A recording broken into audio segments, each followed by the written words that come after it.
Hello, occasionally Scottish here, and welcome to another Game of Thrones review and analysis. Thank you for the massive support on the last one, getting over 100 views. Brilliant, I can't thank you enough. So anyway, on to episode 8, No One. So as the title suggests, we start with Arya in Braavos. And Lady Crane, performs on stage, performs an alternative ending to the play after Arya told her to spice it up a bit and that Cersei would go for vengeance. And Essie Davis, the actress that plays Lady Crane, I thought was fantastic. And she did a good job of playing Cersei and as acting as a motherly figure to Arya in this episode. So she stitches Arya up and Arya feels safe. I think she feels safe for the first time in a long while. And then we don't see Arya again until the end of the very last scene of the episode, where she wakes up, hears a noise, she goes out of her room, and there's Lady Crane dead on the floor. It's quite sad to see her dead, so I quite liked her as a character. And then there's the wave standing there. And so a chase ensues, and this is quite nice because we've not seen a chase scene per se in Game of Thrones before. So it was quite well done for the first chase scene. And Arya ends up reopening her wounds. So she's running, bleeding, fleeing through the city as the wave chases her. And they end up in this darkened, I think probably a stable or a little room, it doesn't matter. And then they have a face-off. But Arya chops the candle with her sword and it goes black, so you don't see the fight, which is quite sad for me because I really wanted to see the waif die. She really annoyed me, but that's credit to the actress. And so we then see Jaqen walking into the Hall of Faces, looks up at one of the walls and there's a new face added to the wall. And it's the waif. So Arya's killed her and that's fantastic. And then she tells Jaqen, I am not a faceless man. I am going home to Westeros. Okay, I am Arya Stark of House Winterfell. And Jaqen, he smiles at this, because even though he wanted her to become a faceless man, he still has feeling for her, I think. Which is quite interesting, because you would have thought cold-blooded murderers like the faceless men would not have feelings. And so yeah, Arya going back to Westeros is great for the story as well, because she can interact with characters again. Fingers crossed she might see Gendry, but you know, he's still rowing, isn't he? Then on to, who's next? The Hound. It was seeing the Hound use his axe again, killing those 4 members of the Brotherhood was a beautiful moment in Game of Thrones. To see him back in action after 2 seasons away. And to decapitate the first one. His first kill in months. And he decapitates someone. Fantastic. And then at the end of the episode, the Hound comes upon the leaders of the band without Brotherhood, of the Brotherhood without banners. Thoros of Myr, the Red Priest, and Beric Dondarrion, the Lightning Lord, who we last saw in, I think, season 3. Now the fact that Beric Dondarrion is present means that Lady Stoneheart is not going to appear in Game of Thrones, the TV show, because in the books, the way it happens is Beric Dondarrion gives his life so Catelyn Stark can be brought back to life. And then she leads the Brotherhood without banners. But as there was absolutely no mention of that, and Beric Dondarrion is alive, she is not coming back, sadly. It's a great shame. But anyway, Thoros of Myr talks about the war in the north between the light and the dark. I don't know why I have put this accent on. Maybe I was trying to speak like Thoros of Myr. But anyway, yeah, he talks about the war in the north. And so they're going up to join this battle, which is interesting because this is the first instance we've seen of characters, a mention of the end game of characters all journeying up north to fight this war for the dawn between the White Walkers and men.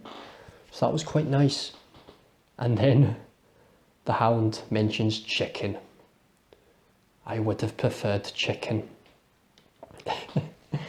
The Hound and chicken, still a better love story than Twilight. And so that was the Hound for this episode. So it's interesting to see where he's going to go next. Most people had a theory, but sadly I don't think that's going to happen anymore because of something I will mention in a second. So now we move on to Meereen, where we see Tyrion and Varys for the first time in 2 episodes. And Varys is off somewhere. Now, in the books, Varys travels back to Westeros, and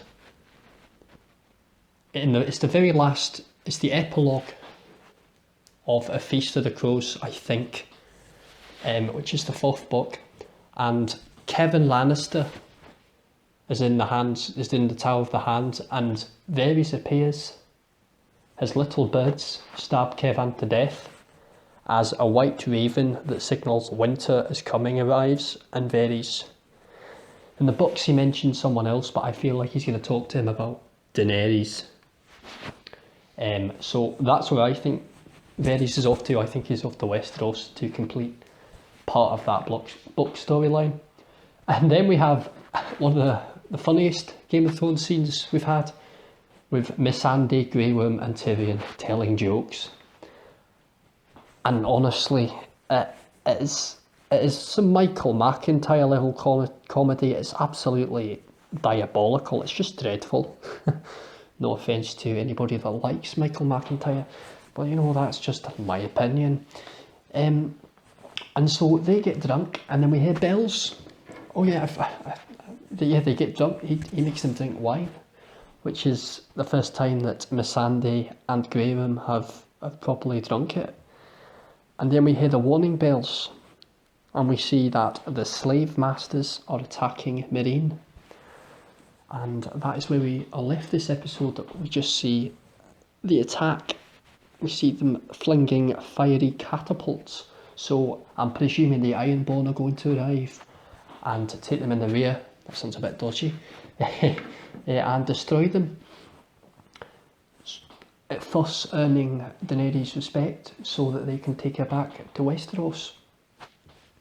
Now on to events in King's Landing, where we finally saw Frankenmountain rip somebody's face off. That definitely scared the Sparrows. And we also see Tommen, who is now a religious pawn for the High Sparrow, banning trial by combat.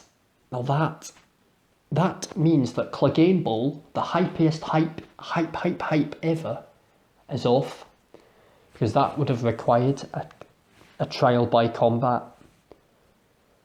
And if there's no trial by combat, obviously that cannot happen. So Cersei and Loras, who we haven't seen since the 2nd or 3rd episode, are going to have a trial before 7 Septons in the next episode. And Cersei's look of madness and glee when the Mountain ripped somebody's face off is pretty haunting. And as I said on last week's review, Lena Headey's acting is quite disturbing, the way she plays her, but it's brilliantly done. And now on to Riverrun, where we have quite a few scenes between characters that haven't interacted in a while. We get Jaime and we get Brienne. And they have great chemistry on screen, and it's nice to see that Jaime actually cares for her, saying, no, that's your sword now, I don't need that anymore. And that as I say, he truly has feelings for her. And I think if he wasn't so infatuated with Cersei, Brienne is somebody he would go for. And then we get the reunion of Pod and Bronn, two fan favourite characters in the TV series. And Bronn makes reference to Pod's magical penis, something that we have always wondered about since that scene in season 2. And then Bronn slapping people. Don't you know everybody wants to slap you? I feel like that's words to live by. We then get Brienne talking to the Blackfish, saying, Sansa needs your help. But the Blackfish, being the Blackfish, is stubborn and says, no, this is my home. I know Winterfell is Sansa's home, but I have got to keep my home. Then Edmure has a conversation with Jaime. Now, Edmure just seems spineless. If you remember in season 3, when his father died, and he had to shoot the bow and arrow, the fiery bow and arrow, to light the boat to send him to the Westerosi form of heaven. He couldn't do it, and the Blackfish had to take over. I think it just shows that he's quite a weak character. Anyway, they have a conversation in which they have a bit of a verbal sparring match about the Red Wedding, about Catelyn Stark and other topics. And then Edmure is sent back into Riverrun. The Blackfish says, "Don't open the gate," which I found funny. He's like, "No, I do not care about my nephew. It is a trap. Leave him out there." But then his guards overrule him and say, "You know, he's our lord, not you. We've got to listen to him." So they let Edmure in, and his first words are, "Lay down your arms and allow the Lannisters to take the castle." And I just facepalmed. I thought, after all this, you pillock, you've just let them walk in to Riverrun, your home. And then we see the Blackfish, Brienne and Pod on a boat, well, about to get on a boat and escape down the river. But the Blackfish doesn't come. He stays and fights and dies in his home. And I thought that was very sad, because the Blackfish, we've not seen him in 3 seasons, and then he dies within 3 episodes. And I really like the actor, Clive Russell, and the character, he was one of my favourite book characters, so that was very, very sad. But then Brienne and Pod sail off into the distance, whilst Jaime and Brienne share some weird kind of wave salute kind of thing. I just thought that was a bit obscure, that. But yeah, that's the end of the episode. I hope you enjoyed this episode. I enjoyed the Game of Thrones episode. I'll give it probably an 8.5, 9 out of 10. Can't wait for the Battle of the Bastards next week. And if you like this video, please like, comment and subscribe. And thank you for watching. Occasionally Scottish out.